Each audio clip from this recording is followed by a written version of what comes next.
I have two words for you: predator drones. You will never see it coming.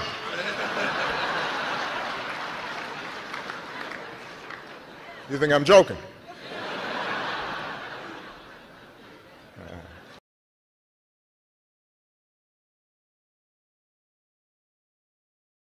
Yes, our president has a hit list of American citizens like you targeted for assassination. Now, I want you to imagine George W. Bush had a hit list of Americans targeted for assassination. This president does, and there are indications that the list of Americans targeted for assassination is growing.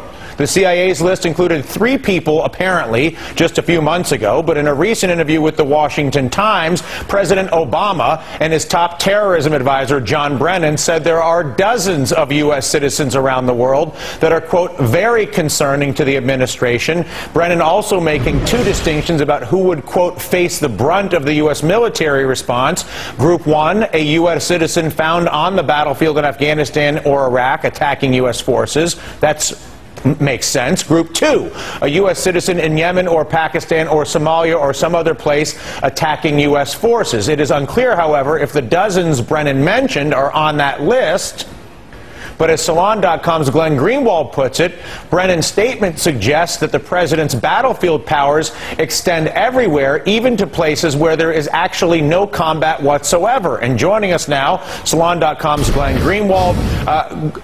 Glenn, are we how do you interpret this? I won't even subject to a bunch of questions. As you look at this, is this as bad as it appears? It's probably worse than it appears. I mean, look at the controversies that were created during the Bush administration when the president got caught spying on American citizens without warrants or trying to detain them without due process. Here you're talking about something far more extreme. You're talking about targeting American citizens for murder, for assassination, based merely on the allegation that they're involved in terrorism. No evidence, no charges, no trial, nothing. And it's extraordinarily dangerous, especially when you consider the fact that when allegations of terrorism by the government are subjected to judicial review, in overwhelmingly high percentages of the cases, 72%, courts find that the allegations are without merit. So who would ever justify allowing the president to target American citizens for assassination without any judicial oversight or charges or due process of any kind? Do you believe that if this was President George W. Bush, who was widely distrusted and disliked by a huge percentage of the American population by the end of his term, as opposed to the current president, who is laden with lots of hope and aspiration and lots of grand ideas that many people feel he articulates very well, and yet his actions create a massive cognitive dissonance that actually allows him to get away with more than George W. Bush could when it comes to encroachments on civil liberties, facilitating theft from the American people, or potentially calling you or me a terrorist and trying to have us killed?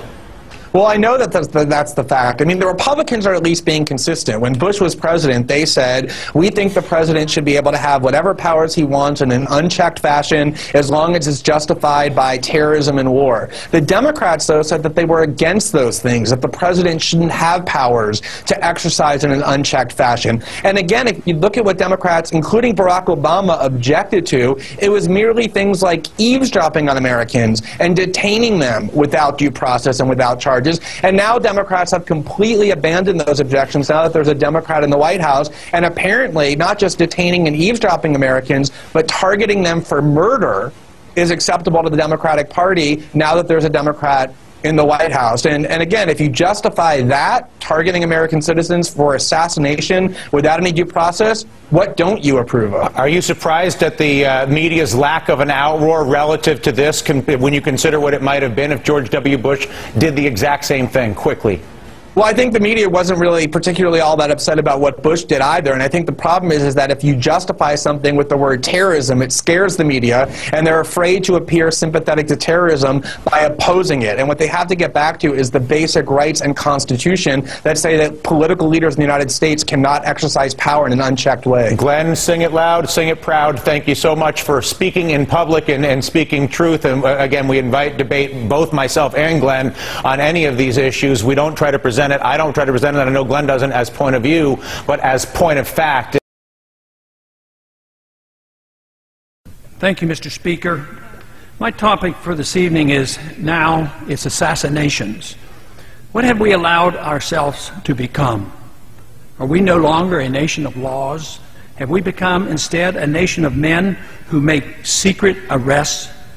Are secret prisons now simply another tool of the federal government law enforcement?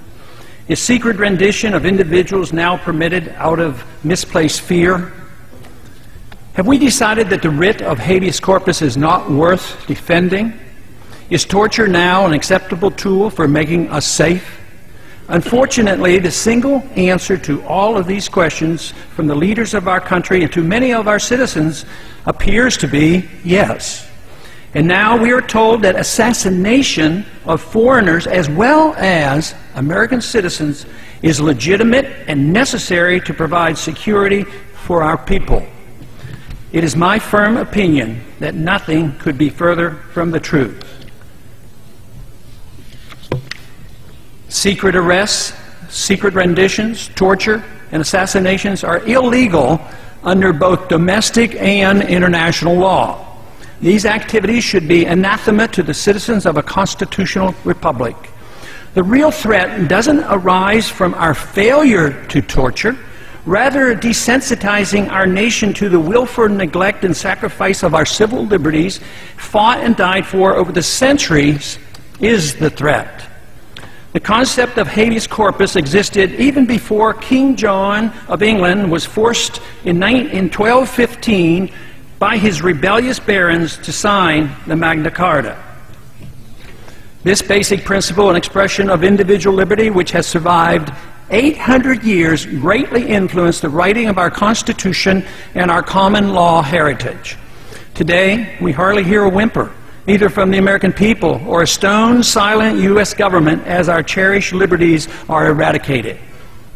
Instead, we have a government that deliberately orchestrates needless fear and makes people insecure enough to ignore the reality of their lost liberties. The latest outrage is the current administration's acknowledgement that we now have a policy that permits assassination not only of foreign suspects, but of American citizens as well. Of course, the CIA has used secret assassinations in a limited fashion for decades, despite international, domestic, and moral law.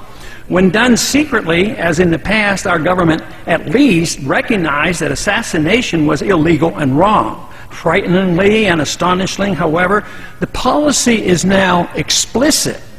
National Intelligence Director Dennis Blair, in open testimony before the House Intelligence Committee on February 3rd of this year, acknowledged that American citizens can indeed be assassinated at our government's discretion. The U.S. government attempted to assassinate Anwar al-Awlaki in Yemen without even charging him with a crime. We're told this evidence is secret, that he does not deserve any constitutional rights, and that some unknown individual in the administration has the authority to declare him a threat, and therefore a legitimate target for assassination. Yes, I know he's probably a very bad person. Yes, I know that only a few Americans are on the assassination hit list. Yes, I know that artificially generated fear makes a large number of Americans inclined to applaud this effort, which supposedly will make us safe. But if this could become standard operating procedure and a permanent precedent is established, let me assure you that this abuse of the law will spread. It's time for Congress and the American people to wake up to the realities of the dangers we face.